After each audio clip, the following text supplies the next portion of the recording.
Good morning, class, grade 7 class of Dolphin Sr Public School. I hope you're all having a wonderful day. We'll be talking live in a few minutes, but we thought we would record some 360 video for you to experience what it's like here on Gadichuli Gora in the Republic of Georgia.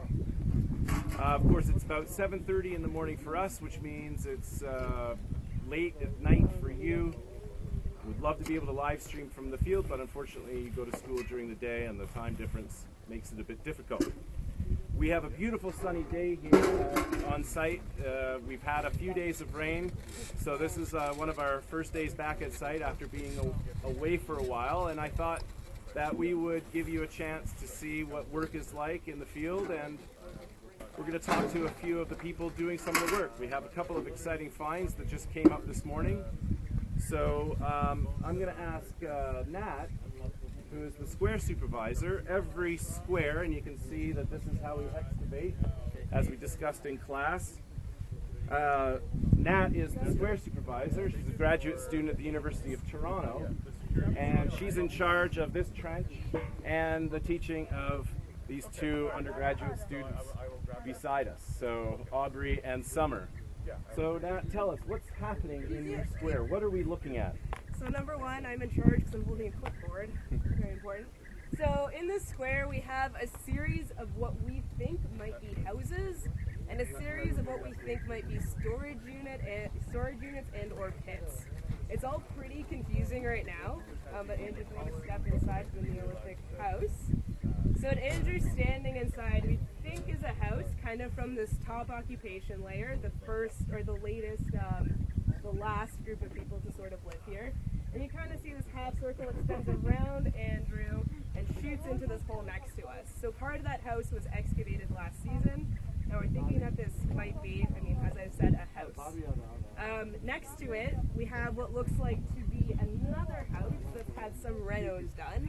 So what we're looking at is like a pretty active neighborhood throughout this period. We have walls shooting off in a whole bunch of different directions. Back here we have what we think is a storage pit, mostly because it's definitely not big enough to live in. We could maybe sit inside it, most likely for storage. Behind Andrew we have something slightly larger. This is kind of an in-between size kind of thing, so it extends the way around like this. And we don't know what it is yet. It's still a mystery to us. That's why we're excavating it. What are the walls? What are these walls made of, Nat? So these walls are made of what we call mud brick, which is a really nice way of saying like super nicely compacted dirt, which is why it looks a lot like the stuff around it. It's not like when you walk onto maybe a Roman site and you see giant columns that look very different from the soil. This stuff is made from the ground here, and these people very much use the stuff around them to make it. So this is made of mud, which is also why we haven't been in the field in a while. When it rains, the mud brick just becomes mud. And after 8,000 years of it being preserved, that's not something we're super interested in. So we like to wait till it's nice and dry so we can see the mud brick and so that the rain doesn't destroy it. Great. So you guys are working on your drawings, drawing a sketch of the architecture and connecting everything as it relates to each other. Exactly. And then we're also trying to figure out what's happening in each of the open spaces, so we also have to record all of that. So today it's a lot of drawing and sitting around for the first bit. Archaeology is not just digging, it's actually a lot of bookwork, and I think that our students would agree with that. They're learning about it. They're learning. Great. All right, well thanks, Nat, for the tour. No problem. All right. Yeah. All right, now we've moved to another excavation unit that's just kitty corner to the last square that we were looking at. And Mariam is a Georgian archaeologist working in this square. Our whole team is made up of both Canadian students and supervisors and Georgian students and supervisors. So Mariam has many roles on the project. She is not only a square supervisor, but she's also the person who does our flotation, and I'll be showing you that when our next during our live stream, hopefully. But what's really interesting is Mariam called me over to show me something very exciting that was found just today. So Mariam, can you explain to the students what it is that you found? So that's a granite cell. That's probably so how that's probably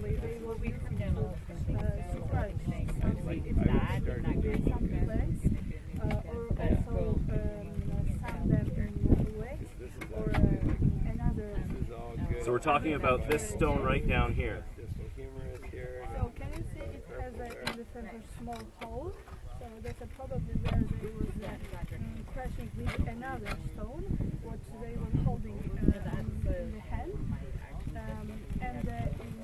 Why we think that's I think it's I think it's like a color. because it has I mean, just to me, the it's center like color in rather than the tone. center. I agree. I The think we sides should take everything around the stone. It's and not not you can't find them in kind of stone in the nature. So that's why we think that they was used by I think that's what we're So this is something that's the Neolithic peoples around 5500 BC would have been using to grind their grain to make bread maybe, or yeah. Also, we know that they was using the plants for pharmacy, so it's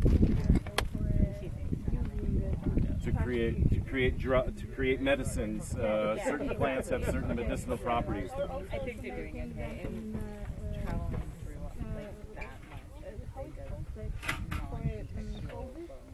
Oh, for fabric, making yarn or breaking down the fibers of wool. They was using from the Right. period, so it's probably so they was using for the seed kind of. Well, I think your observation about using it for something like grinding up plants for medicines and that sort of thing, as opposed to grain, because of the size. If you were doing grain, you would need a bigger grinding stone, and this is very small. So I think maybe it would be, or grinding up spices or something like that. Maybe not bread, because you might need a bigger one for that. That's very interesting. And it's just lying now. Is this lying on a surface? Yeah, this was so we was digging and just found a small part of it and just starting to move the earth carefully around it. So we decided to leave it for this moment. We took a picture to then realize what's the idea and where it was in the building or outside of the building. So Great. Wonderful. So we would describe this artifact as being in situ. It's in the location where it was probably last used, maybe, if it's lying on a surface. Yeah, that's it. But you need to dig more to find out. Great, awesome. Well, keep up the good work, and thank you for sharing your recent discovery with the students. Okay, we're moving on to one more location, and then we'll be done. Okay, so here we are in another trench. You can see that, if you've noticed, that our trenches are at different levels because some have been worked on in previous field seasons, some are brand new that we were just opening. That last square that we were in where we found that grinding stone is one of our trenches that we just opened this year. But you'll notice here in the square that Arno is excavating in, they're much deeper in the sequence. And remember what we talked about when we were talking about stratigraphy and the construction of a site over time. The deeper we go, the further back in time we go. So we're at a much lower level than what we saw in the last square. So what the students, Katie and Iris, are doing is we're trimming the section. And this is a very important aspect of archaeology because it's from these sections that we get our ability to determine the various phases and layers of the site. In order to do that, we have to have a nice, clean section, and we refer to those sections as bulks. I think you may remember me mentioning those to you in class.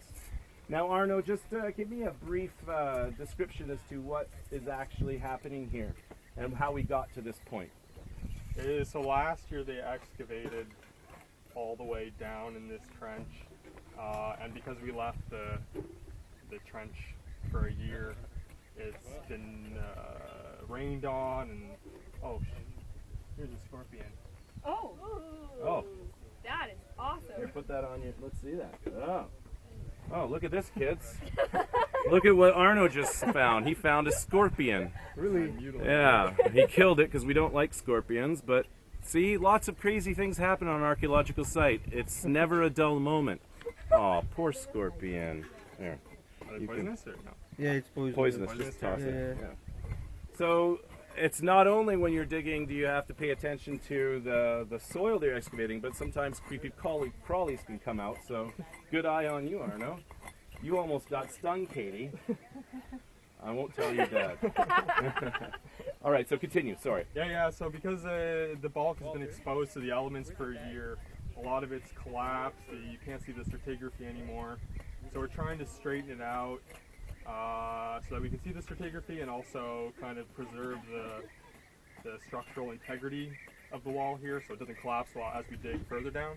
And so you can draw it. It's hard to draw something if it's going like this. If it's a flat surface, you get a more accurate drawing so that we can illustrate those phases.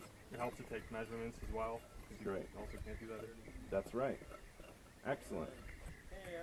Well, keep up the good work, and make sure we have some sexy bulks here when you're done, okay? Sexy bulks. Okay, so I'll be talking to you guys live in a few minutes. I don't know when Miss Shepley's going to actually let you watch this video, so my timing on that might be a bit off. But nevertheless, we will be talking to each other shortly. So I hope you guys have a great day at school. And that's all from Gatitruli Gora in the Republic of Georgia.